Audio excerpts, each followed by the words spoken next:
when I was at South Lawn Middle, I gave 8th graders the ACT because kids were just coming to school.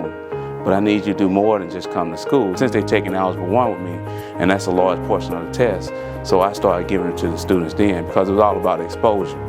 And most kids are just afraid.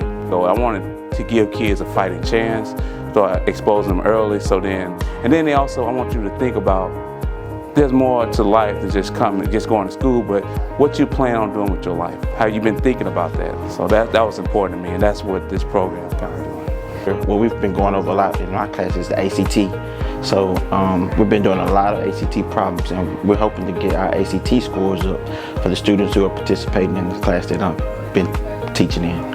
Right now, I just took a little test in math, and basically I learned that I need to manage my time a little better because I tend to ponder over questions too long, and I know the answer, but I kind of second guess myself.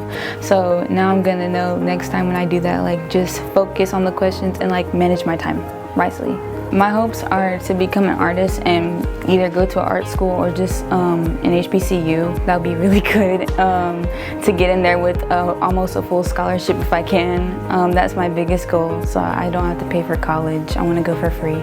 So I hope this program will help me with that. I have been attacking English, reading, and writing, so I've been bouncing around from each content area.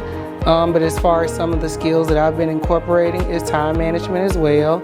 Unfortunately, for each area, it's a different time guideline. There are different parameters, but I've been getting students familiar with those, giving them test-taking skills, showing them, getting them familiar with the content. Like for reading, for an example, if they know their strongest passage, why not go and attack that passage first? So just getting them familiar so when they see it on ACT test day, it won't be foreign.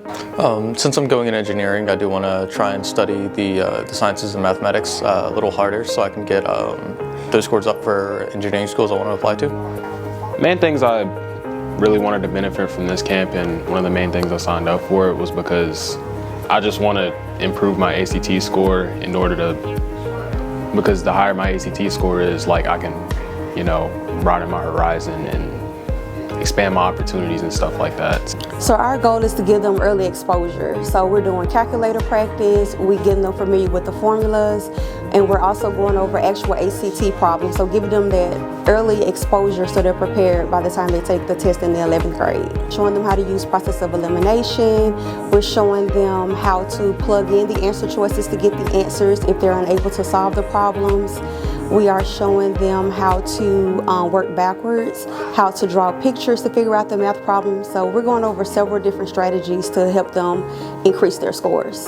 And we also going to pay every kid that's in this program will be able to take the ACT. They're going to pay for them to take the ACT. So that'll give them some exposure, and even the middle school kids, because 40% of the ACT is material you get before you get to high school.